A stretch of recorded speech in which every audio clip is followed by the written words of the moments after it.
Well, hey, everybody. I want to thank everybody for joining us today. I'm Michael Wagner. I'm co-founder and chief operating officer here at Omnia Family Wealth. We're a multi-family office based in Aventura, Florida. So we all know people that have been, scammed or, basically defrauded online. And here we've spent a lot of time thinking about risk management. And we got to thinking about all of these risks that we face in the online world and thought it would be helpful to bring in a subject matter expert to help you better protect yourself out there. So I'm very happy that today we're joined by Tsachi Ganot. Zach is a cybersecurity expert based in Tel Aviv, and he's the founder of Pandora Security. So welcome, Zach. Hi, Michael. It's great to be here. Thank you. Why don't you tell us a bit about yourself and your firm? Great.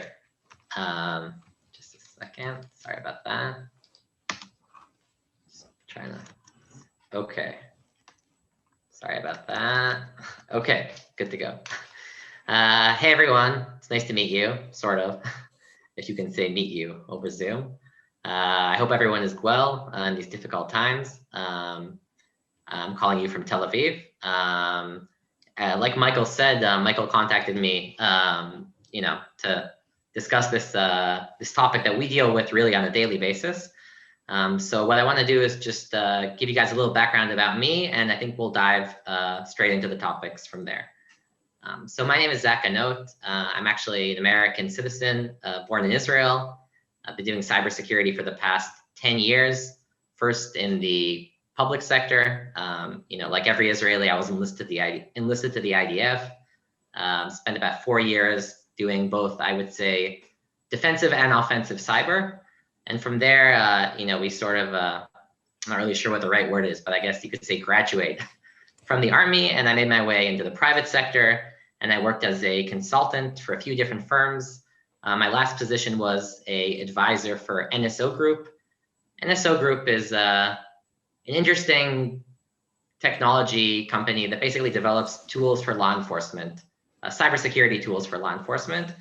So for the past 4 years, I've been traveling the world, 30, 40 countries, almost 100 different agencies, giving seminars. So very similar to this, actually, just longer and more in depth and more technical about offensive and defensive cyber. So I've dealt a lot with hacking and fraud analysis, money laundering analysis. Really everything we're going to talk about today: phishing, spear phishing. And well, I'm actually very excited to be here. So, you can probably hear it in my voice. Yeah, well, it's our first webinar over Zoom. I usually do these things in person, in large classrooms or even, on a stage. But for some reason, Zoom is the most stressful, I guess, because you can't see who you're talking to. Yeah, so that's me. And about a year ago, a few friends of mine, also from NSO Group, we started a consulting firm called Pandora Security. Now, Pandora Security was started, basically, we realized that there's a niche, okay? We come from the enterprise world, and we know that when it comes to solving cybersecurity issues in the enterprise world, it's a $100 billion industry. There are plenty of solutions, plenty of consulting firms. There are also plenty of problems, but at least there's someone you can call and there's an answer. And when it comes to the individual, me, you, Michael, and especially, high profile individuals, VIPs, in your case, affluent individuals, there isn't really much of, there's a market, there's a need, those people are targeted on a daily basis more than the average person. And, we know, we get these calls and they don't really have where to go or a product they can buy that will really provide the full defense. So we said, well, why don't we attack this thing holistically? And kind of develop both products that can help people stay safe online, as well as consulting services. And that's what we do today. We've been doing that for the past year. We work mainly in Israel, but also abroad. That's it. That's how I met Michael. Great, thanks. Just a quick housekeeping note. If you look in the bottom of your Zoom window, you'll see a Q&A button. We'd really love for this to be an interactive conversation. So if you do have any questions as we're going through the conversation, please hit that button, go ahead and ask your question, and we'll do our best to address your question. If you have a challenge with the Q&A button, you can always email me directly, mwagner@omniawealth.com. Keep an eye on the inbox, and we're looking forward to your questions. So again, Zach, thank you. We're really excited to have you here as well. So let's get right into it. What are some of the most common cybersecurity risks, especially for affluent families? That's a great question. I think in general, affluent families, it's not that the risks necessarily are different. They're just a lot more prevalent. Okay, so it's the same type of risks that every individual deals with. But hackers, they're not stupid, and if they're going to spend their time and effort, building the profile and going after someone, they might as well go after someone who actually has resources. So really, while building this slide and in general, I thought about, what are the things I really want to teach about and things I really want people to be aware of. So I divided it into 3 main topics, and I want to kind of dive into each one of them, in the time that we have. So the first thing I want to talk about is hacked accounts. It's a very general topic. We all know about hacked accounts. Maybe some of us have probably been victims of hacked accounts before. It's just very, very common. So the first thing I want to talk about is how most personal accounts get hacked and just very easy ways that it can really be avoided. So when it comes to why people actually get their accounts hacked, there are really 3 main reasons, okay, or at least 3 things I think, if you can keep these things in mind, you probably won't get your accounts hacked very easily. So the first thing I want to talk about is phishing. Now, I'm not sure if you've heard the term phishing with a PH, not phishing with an F. Phishing in general is posing as a legitimate person or institution, someone that you know, or maybe a business that you get services from. It could be your bank, it could be your email provider, it could be your family office, hopefully not. It could be a person that you know, and basically trying to trick you into believing that the person I'm providing information to, and this information could be my email or password, it could be my social security number, my bank account number. It could also be just general information, not necessarily, a password. But the idea is you are divulging, you're disclosing this information because you trust the person that you think you're talking to.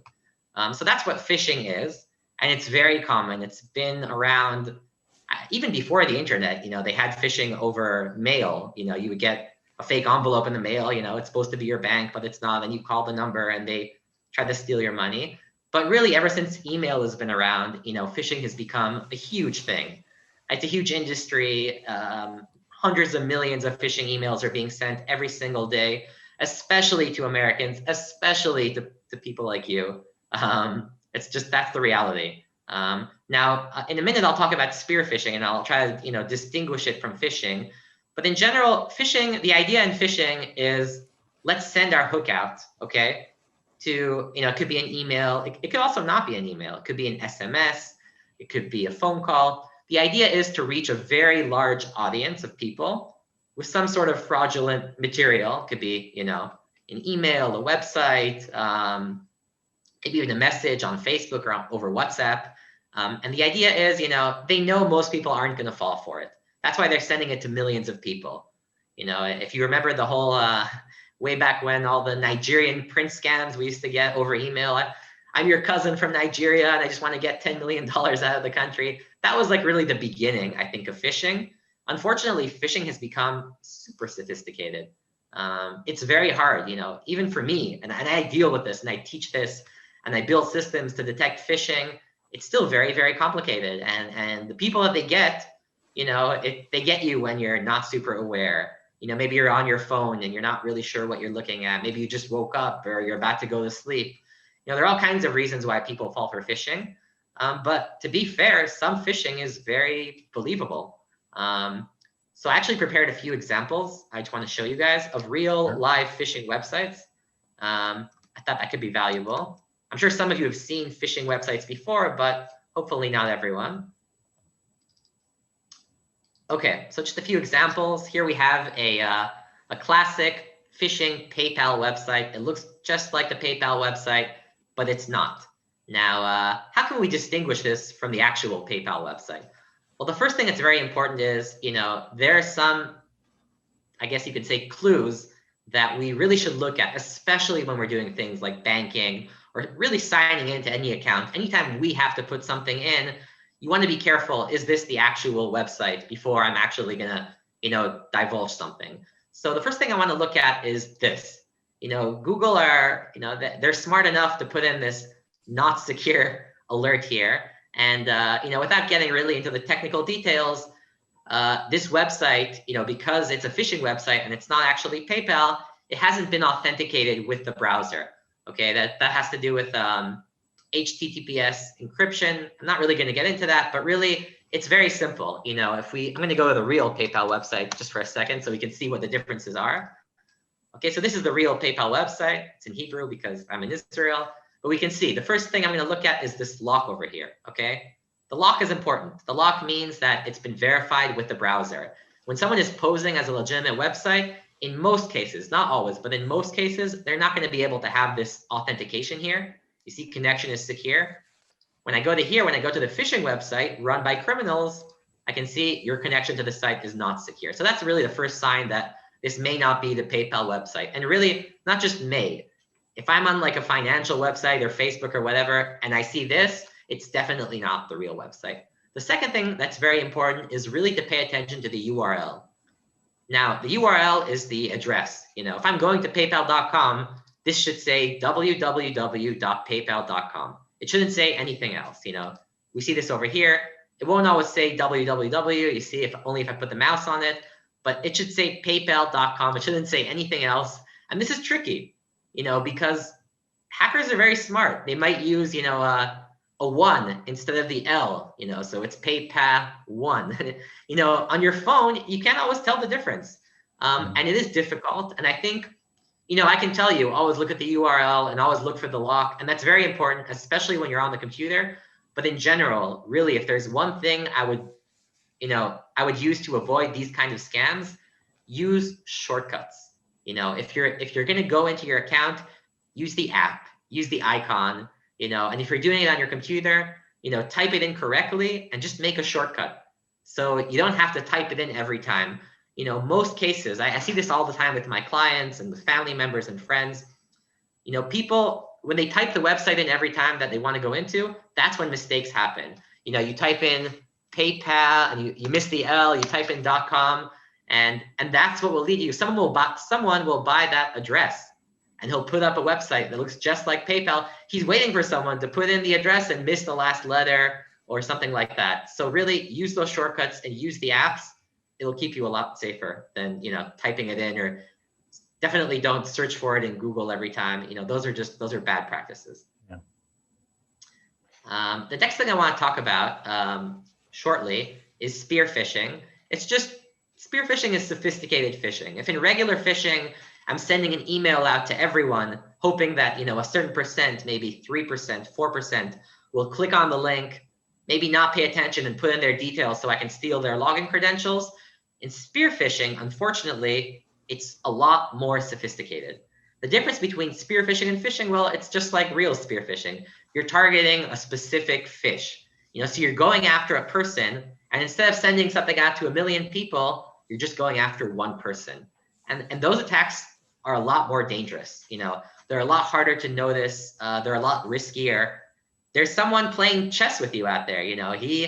I'm going to use you as an example, Michael. Sorry. Go ahead. It's all right. I'm sitting here in Nigeria or the Ukraine or Russia, and this is my job. And I think you have to understand, for these people, these aren't necessarily bad people. This is some guy many times sitting in the third world. Especially now, the whole world's going through a recession right now. There are plenty of people out there they don't have a job. For them, even if they make $100, $1,000, that could be their monthly or yearly wage. So they're out there and they look for these targets. They're strolling the internet. They come across Michael Wagner. Oh, look, he's running this family office. Perfect target. Okay, but unlike regular phishing, unlike just sending him some random email from PayPal or whatever, I'm going to build a profile on Michael. Okay, and that will lead me into my next topics when I talk about having good security and being aware about what's about me online. But in spear phishing, the attack is a lot more tailor-made. So I'm going to find out, what bank Michael uses. And let's see if I can put in, something that's familiar to him. Maybe I send him the email from Lillian, who's an employee of his. Maybe I send it from his father or his son. I make it look like it's somebody that he knows. And those attacks are a lot harder to spot, unfortunately. And they do demand more vigilance. And when it comes to avoiding spear phishing as opposed to regular phishing, I think it's a lot more about the mitigation, okay? Because once you're in that position where someone is actually targeting you and he has all your details, so he looks very legitimate, then it's a very difficult place to be in, because you just might not know this, it's a very complicated psychological game he's playing with you. But to avoid it in general, you just don't want him to pick you as a target, okay? And that, I think I'll talk about that, later on when I talk about privacy, how to just avoid that completely by not having your whole life online. And the last thing I want to talk about, I'll go back to our slide here, is social engineering attacks, okay? Oh, sorry, no, leaked passwords. That's the last thing I want to talk about when it comes to getting your accounts hacked. So we said, how are people's personal accounts being hacked? It's phishing, okay, the less sophisticated. Spear phishing, very sophisticated, and leaked passwords. What are leaked passwords? It's exactly what it sounds like. Just your password being leaked online. You signed up to some service, the service got hacked, all the passwords were leaked. Maybe you were using the same password for everything. That could be enough. Now, when these services get hacked, and this happens really on a daily basis, the hacker just puts everything online and he sells it, or maybe even for free. And if you're using, I don't know, let's say you guys probably remember a few years ago, Yahoo was hacked. All the Yahoo accounts were hacked. LinkedIn also, Dropbox, all these services were hacked. All the usernames, the emails, and the passwords were just dumped onto the internet, and I'm going to show you in a minute. I'm going to show you real people and their email and their password, and it's there. And it's probably the most common way people get hacked because it really requires zero interaction with the individual. I look for Michael Wagner's email. I look to see if his password was leaked. If it was, great, give it a try. Let's try to sign in instead over Google, over Gmail, whatever. And if it works, it works. And the way to avoid that is actually surprisingly simple. There were two things I would recommend. One is a little bit more difficult and one is very simple. The first thing I recommend is please don't use the same password over and over and over. I mean, I know it's a pain. It's a pain having different passwords for everything. It almost seems impossible. And to some extent, if you're only using your head to remember these passwords, it is impossible. Okay, the average American has about 150 accounts. What is he supposed to do? Use 150 different passwords? I mean, you're probably saying like, no way. There's no way I can do that. Well, today, there are services out there. There are products, things like OnePass or LastPass, apps that will help you manage your passwords securely. I use something called LastPass, but really I'm not gonna, promote any specific product here. LastPass is an app that basically saves your passwords for you, and it's over the cloud. So I have it on my phone, and I have it on my computer and on my iPad, and all my passwords are there. And when I open up something like PayPal, it'll put my password in for me. Okay, and what LastPass helps me do is it'll make sure I'm not using the same password anywhere, and I don't have to type my passwords in anymore. So if I browse to the page or the app or whatever, it's just going to put in the password for me, and it's going to make sure I have a different password for every service. It might sound like a pain. It's actually not. Once you get your head around, how these things work, it's just a lot more secure. And it's standard practice today. I mean, definitely when you look at the business world and enterprise, no one's allowed to use the same password for any two services. That just doesn't exist anymore. I'll even go further and say, definitely on the enterprise side, you see this with businesses a lot. They're going beyond passwords. If you think 5-10 years down the road, we're not going to have passwords anymore. Everything will be a fingerprint, an eye print, maybe a verification on your phone. But passwords are very old-fashioned. Okay. So Zach, we just got a question related to this. Yes. Do you want to address that? Yes, I do want to address that. You hit on a very painful point because actually we're building a service at a product actually in my company. We're a consulting firm, but we also have products that we develop very similar to a startup company. And this is a question we spoke about just a few days ago, because we're building essentially an app, and this app needs to store your passwords. So we went back and forth here. We weren't sure in the beginning, like, is it okay to put your passwords on the cloud? It does seem very insecure at first. But I can tell you as a security expert, and this isn't something I approach lightly in any way, really. I mean, I take these things extremely seriously, not just for my clients, but also on a personal level. It is okay to put your passwords in the cloud, but it depends how secure this cloud is. Okay, so for example, there are companies that I trust, big, known companies, Microsoft, Google, Amazon. I'm not really worried about their clouds being compromised, because I know that the effort that they're putting into securing these clouds is enormous, in the billions of dollars, just to secure their cloud environments, because the whole world is sitting on these clouds. Amazon's cloud, Google's cloud, Microsoft's cloud, the whole world is being hosted there. This conversation right now is being hosted on an Amazon server. So, there are services that I tend to trust. If the service is well known, has tens of millions of users, based in the United States, very clear who's behind it, very clear they have, very good security teams in place, and I'll usually trust them. And it's okay for me to put the passwords in. In most cases, even when the passwords are stored over the cloud, they're still encrypted. So if somebody was able to hack the cloud, he wouldn't have your password, he would have an encrypted version of your password. He wouldn't be able to do anything with it. And I think one more thing I will say, and this is kind of what convinced me with our product to agree to store our passwords in the cloud, was government agencies. Even the CIA is now moving their operations into the cloud. So if it's good enough for the CIA, it's good enough for my password. But again, not all clouds are created equal, and you have to be very careful where you're storing your passwords, especially if you're doing it online. Great, thank you. Okay, so that's it about leaked passwords. Ransomware, I'm not going to talk a lot about ransomware for two reasons. One is it's not as common as hacked accounts. Usually ransomware operators, people who are hacking people and encrypting their computers, are going after businesses. They don't really believe individuals have the money to pay to get their computer back or whatever. And I'm sorry if I wasn't clear. I usually give an intro. Ransomware is basically a very simple piece of code, that you accidentally download to your computer or your phone. And it's very simple. It just goes through all your files and encrypts everything. So you don't have access to anything anymore. And you just have this blue screen on your phone, your computer, and it says, if you don't pay me X amount of dollars, you will never get your data back.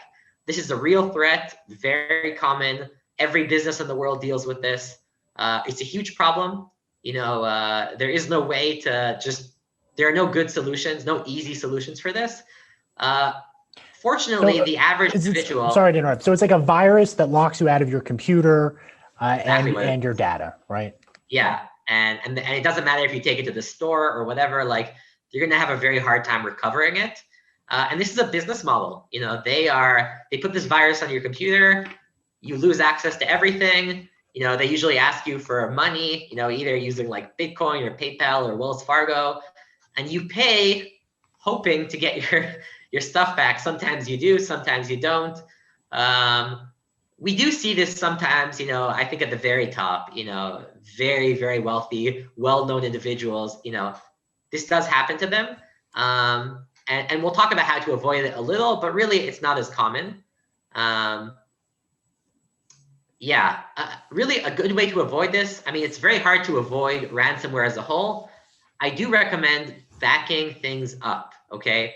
Everything I have, we spoke about the cloud a minute ago. Mm-hmm. Anything that's sensitive, things like, pictures, family pictures, passwords, documents. I don't have anything sensitive that's only stored on this computer. I have copies of everything, usually on an external hard drive, sometimes also in the cloud. I'll use something like Google Drive or Microsoft Drive.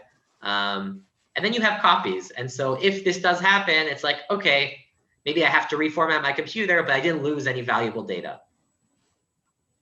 Mm-hmm. So I think we have another question in terms of like, how do you secure your backups, right? Or is that another potential vector for people to get into your information? It is, I guess. I mean, it is. And I'll tell you, to be honest, this is something that our clients ask me all the time. If I have this external hard drive, do I need to encrypt it? Do I need to store it in a safe? So it really varies what you're storing on this hard drive. If it's only family pictures, I wouldn't recommend going through the whole process of like encrypting it. Then you have to deal with decryption, and what if you forget the key? That seems complicated, but it depends. If these are like very sensitive documents, financial documents, something related to your business, then yes, there are solutions these days, kind of click and play solutions that will encrypt your data without, having any knowledge and encryption and keys. And they just, you put it in the hard drive, you click a button, the hard drive's encrypted. There are solutions like that, for more sensitive data. And another good alternative, honestly, is just putting it on a hard drive and sticking it in your safe for a rainy day. I know it seems kind of primitive, but it works. Hard drives these days will last for a good 5-10 years easily. And that's a fair solution. And again, not everything needs to be backed up. And also I will say, and this kind of, going back to what we said earlier, feel free to use the cloud to store most of your data. You're a lot more likely to come across a ransomware incident than something happening to your Google Drive account. Sure, thank you. Okay, so I think that's enough about ransomware. I will say though, most ransomware things happen just because people are clicking on unknown links, or downloading, software. I really don't recommend downloading anything. I know most of you probably know this and probably say this to your kids or your grandkids. But this is more relevant today than ever before. It's the same risk we've been seeing the whole time, but it's just been amplified. Don't download software from random websites. Don't download movies. Don't download music. I mean, I guess you could say you have the luxury not to, and pay the extra few dollars, for the music, for the videos, whatever. That's where viruses are hiding. Like, there are no good people out there just hosting this stuff for free for no reason. Everyone has something in interest. If you're like streaming something online, some movie that you should be paying for and you're watching it online for free, there is a reason why this website exists, and it's not for your enjoyment. You can be sure. So that's it about ransomware. The last topic I want to talk about, and I'll do it very quickly, is social engineering attacks. Okay, this is something I'm sure all of you have encountered. It's just very, very common. It's not always, by the way, in the cyber realm. It's not always over the computer, but a lot of times it's another element when it comes to online attacks. Social engineering is basically another way to convince you to do something that isn't in your interest. A lot of times we encounter social engineering in the form of, well, really you could say phishing is a form of social engineering. Like, you're trying to convince someone to log in because he thinks he's going to PayPal. That's not really what I want to talk about right now. I want to talk about more like suspicious phone calls that we get, or messages online. This is becoming a huge problem, not just in the US, by the way. You won't believe me, but this is true. Every single night I get a call at 3 o'clock in the morning from India, and my phone's on mute and I never pick it up. But if I do pick it up, I know who it is. It's the Microsoft help representative. And he says, "Hi, I'm from Microsoft. You have a problem with your computer. Please go to this website. Please log in with your Microsoft account." It's almost comical, it's ridiculous, but not everyone knows, that it's not true. And actually, I can tell you, a personal account of mine, recently my grandfather called me and he said he was having problems with his computer. And unfortunately, he made the mistake of Googling Microsoft support phone number. And that's where everything went wrong. And he came across some website, some scammers put up with a phone number. This is where you call if you need help from Microsoft with your computer. He called up the number, he reached some sort of scam help center. They said, "Oh yeah, we can help you, but just, please download this software to your computer." And he did, and the computer stopped working. And that's when he called me. And I guess you could say, thankfully, his grandson deals with this on a daily basis, and I was able to help him. But this is like a classic example of social engineering, okay? If anyone is calling you, claiming to be anything, your bank, USPS, Microsoft. First of all, it's very important to say it's not so common for someone to call you and ask you for anything. These days you can see, for example, I have an account with Chase. They never call my phone. If they want to send me something, it'll be in the secure message center in my account. They're not just going to call me up from some random number and say, oh, hi, it's Bob from Chase. Can I please have your PIN code? That doesn't really happen anymore. And it shouldn't, because businesses are aware, like, this is very confusing. How can they tell if I'm the real person or not? If someone does call you and you still think it really might be the bank, it really might be, I don't know, some legitimate service, make sure you verify them. And by verify, it kind of does demand from you to be kind of sophisticated. You have to ask them for, they do this to us all the time, right? You call the bank, they verify you. They ask for your date of birth and your maiden name and your social security number and your last 4 digits of your PIN code. Be really careful, when you're trying to verify the person you're speaking to. And this could be over the phone, this could be over email, this could be over WhatsApp or, iMessage. Try to be 100% sure that you know who you're speaking to. And don't be shy about it, okay? Like a lot, I know another story I hear a lot is people get a call, people get phone calls and they're like, hi, I'm your friend. I went to high school with you. Or even it's me, your grandson, and it's a very fuzzy line and you can't really tell. And don't tell my parents, but I'm stuck in jail here in Tijuana. I need some bail money. Please, whatever, just don't call my parents. I only need $1,000. Can you please just send it over to me in Wells Fargo? I'll pay you back the minute I get home. And people fall for these things all the time. Yeah. And I think in the beginning I was like, how are they falling for this? There's no way the attacker sounds like their grandson or their son or whatever. But then I realized, like, well, no, they're calling on these fuzzy lines in the middle of the night. Sometimes it's not even over a phone call. Sometimes it's, I got this once. A friend of mine, his Facebook was hacked. And then the whole shebang, I'm stuck in Mexico and I need some money. Can you please help me out? And it looks real because it's coming from him over Facebook. The first thing I did was, okay, I just want to verify this is you before I send you the money. Can you tell me where we met the first time? Can you tell me, my first girlfriend's name or where we went to school together? And very quickly, it was clear this wasn't the person that was pretending to speak to me. So don't be shy about doing that. And really, don't do anything until you're sure who you're speaking to. And it's a big problem. Yeah, I'm hearing there's a theme here where it's basically verify that you're on the website you think you are, that you're speaking to the person you think you're speaking to. Exactly. Yeah, it's really interesting. Yeah, most of these attacks are based on psychology at the end of the day. Just very basic psychological tricks to get you to do things you're not in your interest or you would never do if you knew what you were doing. Right. It's really interesting. So, there's an interesting segue there where we don't really have a choice these days but to be online. We do have a choice in like how active we want to be on social media, but how do we manage that online presence so that we don't have, like, the high school example is a good one, right? In terms of like where we went to school and that sort of stuff. How do you manage the information about you that's available on the internet? That's a great question. I'll start with it's not easy. It's not as easy as it should be. Some of you might have seen The Social Dilemma on Netflix that came out recently.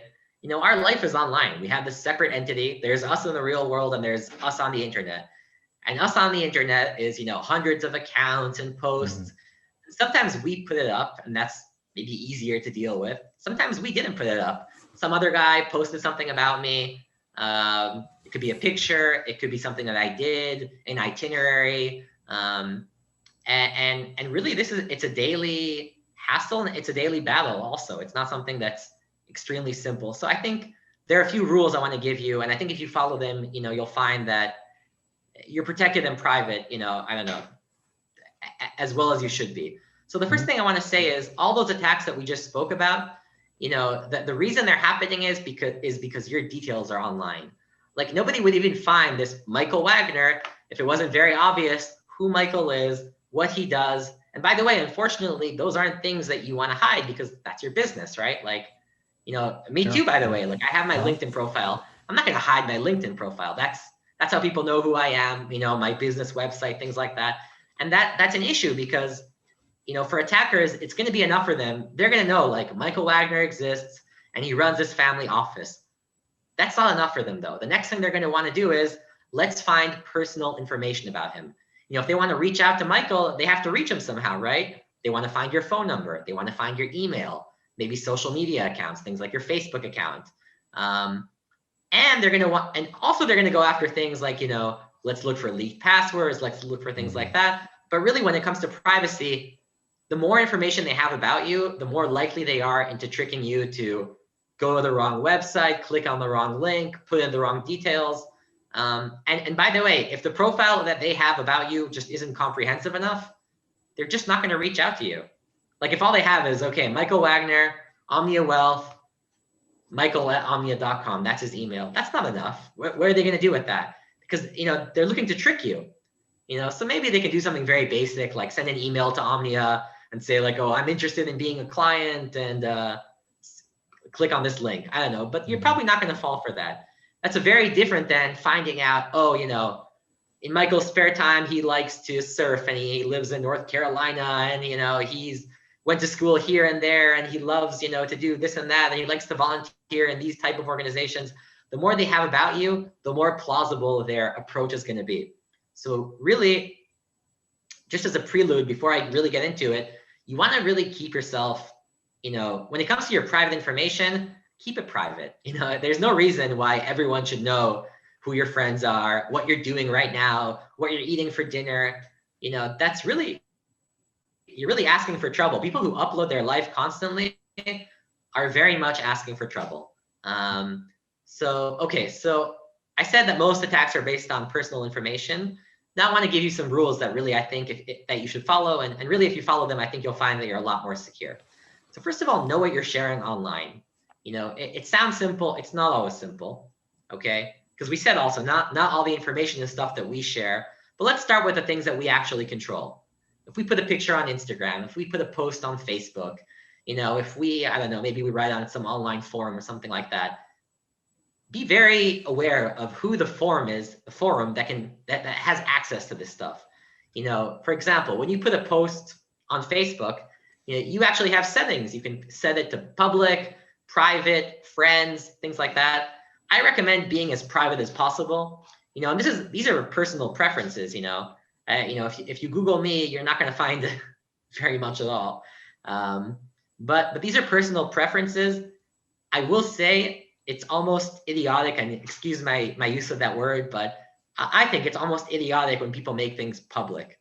Like, why in the world does someone halfway across the world need to see your Instagram photos or your Facebook posts? Do you really care what they think? Do you really think they need to be an audience to your personal life?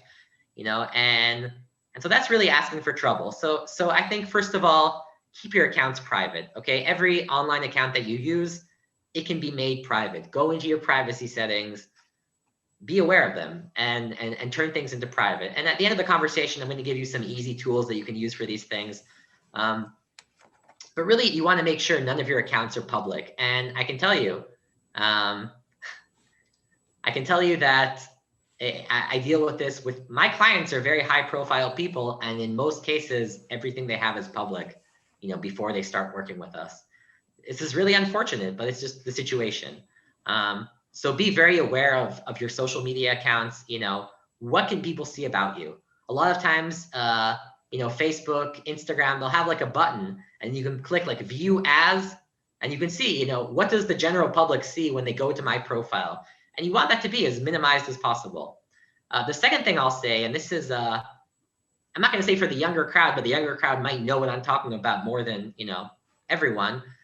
Stories. And by stories, I don't mean telling stories. Stories is kind of a new feature that social media is bringing in. It lets you share things with your friends for a limited amount of time. Okay, so you have stories on Instagram and you have stories on Facebook, and this is coming in also to WhatsApp and things like that. You can share things. You can share what you're doing. You can share what you're eating or where you're on vacation, but it's only going to be up there for 24 hours. And after 24 hours, it's going to disappear. So if someone is Googling you, he might see your most recent story, but he won't see your whole life history, where you've been, everything that you've ever done. And that's what we're trying to avoid. So like I said, stories are better than posts. Okay, posts is the old-fashioned way of sharing information. Stories is really the 2020 way of sharing your information and staying private. Private accounts are better than public. Okay, we want to make our accounts private. And if you don't know how to do that, really reach out to your kids, to your grandkids. They know, they deal with these things every day, and they know exactly how to make your account private. And the last thing I want to say is use it or lose it. Okay, if you had some old account somewhere, and I see this all the time with my clients, I'll say, oh, look, I found your Twitter account and I found your Twitter account's password. It's online. And they'll say, oh, that's okay, because I don't use the account anymore. And I'm like, then why is it still up there? It has all this information about you, your images, Twitter has like a chat, in a personal chat, you can talk with Twitter users. I'm like, why not delete the account? And he's like, oh, I don't know, I just stopped using it. So if you're not using anything, delete it. There's no reason to keep something alive. It's kind of like a ghost. We don't want to have these online ghosts. They're going to come back and haunt us, if we have too many of them. So that's about deleting accounts. The last thing I want to say is you want to know what's out there about you. And I think this is where most people, kind of have an issue. They don't, they don't know what's out there about them. They know they've heard stories. Maybe they've Googled their name a few times, but they really have no idea how much information is out there about them. Wow. Well, so what can we do? What are some good rules of thumb? What can we do to protect ourselves out there? It's a great question. Well, the first thing I'm going to say is, being active online is a necessity, especially now during COVID. Like, we don't have a choice. We have to be online. We do our shopping online. We do our communication online. That's not something we can avoid. But people need to understand there's a risk involved. When I upload information to Facebook, there's a risk involved. When I'm using a lousy password or reusing my password everywhere, there's a risk involved. And if I'm taking these risks, just like, we take financial risks, if you're buying a risky stock, it might fall, it might go to zero. The same thing here. Like, if you're putting in that weak password or just having very poor privacy, you're buying that penny stock, and you'll be in there when it falls, excuse the analogy. But, that's what you're doing. So the first thing I would do is be aware of the risks and be aware of the mitigations. I think you guys you're the sophisticated crowd, right? Because you're on this webinar, so there's a problem. You want to hear the solutions. I'm sure this isn't the first time or the last time you'll read, information about this, but keep doing this. Educate yourselves. If you don't, you're just a lot more likely to be compromised. So things like this, really things just like this quick webinar, know how you can get compromised and how it can be avoided. Okay. The second thing I would say is be very careful, especially from things like online approaches. Most people are getting hacked because of the things that we spoke about. They are clicking on a link. They are not thinking twice before they give people information about themselves, whether it's over email, over the phone, over text. Be very, very careful when people approach you. If someone adds you on Facebook and you're not 100% sure who they are, don't just add them. The same thing for LinkedIn, for Instagram. If someone is approaching you over email, let's say you have a business, and this happens, by the way, all the time. I'm sure it's happened to Omnia as well. Oh, I saw your website and I want to be a client or a provider or a partner. Be suspicious. Assume it might be a scam until you know otherwise. Don't come in the gullible type. Oh, that's great. You want to be a partner. You want to help me out. You want to be a client. You want to bring in all this money. No, how do I know this is legit? Be very, very suspicious online. It's an attitude you have to have when on the internet, because you don't really know who you're talking to. So be wary of approaches. Be wary in general online. Don't click on links. People don't realize when you click on a link, you are taking your computer, your phone, to a server. And if that server is compromised, it will download a virus to your phone, to your computer, and you will be compromised. So, browsing online is not like opening a book in the library, okay? You're opening software. Every time you go to a website, you are using software. And if that software isn't secure, then you can be compromised. So feel free to browse to google.com as much as you want. But, the more niche the website becomes, and especially if someone is trying to direct you somewhere, If you get an email saying like, I want to partner with you, check out my website, I would think twice about, opening that link before I know exactly who this person is and I trust that he's legitimate. Okay, so that's one tip I would give. Another tip I would give is, and I said this already a bunch of times, but I'm going to keep saying it. There's no reason why the whole world should see your personal information. Okay, the world is not there, for to display yourselves on, and especially if you have something to lose, and you all have stuff to lose. Trust me, and it's very unfortunate, but you guys are the ideal demographic for targets. Okay, based on where you are, based on your, socioeconomic positioning. The whole world, all the bad people in the world have their eyes pointed to the US, and they're looking for people with money, and they're looking online. So I really don't think you can afford to ignore this. But again, if you follow relatively simple rules, you can be very secure. Okay, another thing I want to talk about very, very quickly is just what I call the 80-20 approach to being active online. Okay, so just very simple rules to keeping myself secure. Some of these things I spoke about, so we don't need to talk about again. Okay, HTTPS, that just means the little lock on every website on the left-hand side. Before we have the address here, for example, I'll go back to Facebook for a second. You see this lock. This lock is very important. Okay, if someone is posing and pretending to be Facebook, okay, this won't say facebook.com and have this lock. Okay, it might have one or the other, but the combination of two of them is enough for me to completely trust that this website is legitimate. Okay, so that's the first tip I would give you. Okay, be very careful where you browse and be very careful that those two indications exist. Okay, the second thing I want to talk about is two-factor authentication or two-step verification. We talked about accounts being compromised because of leaked passwords. Okay, two-step verification is kind of a configuration that websites give you. It could be your banking, it could be your Gmail, in order to protect you just in case your password is leaked online. Okay, basically it's very simple. Instead of having one form of verification, you'll need two. Okay, so that means your password alone is not enough to log into your account.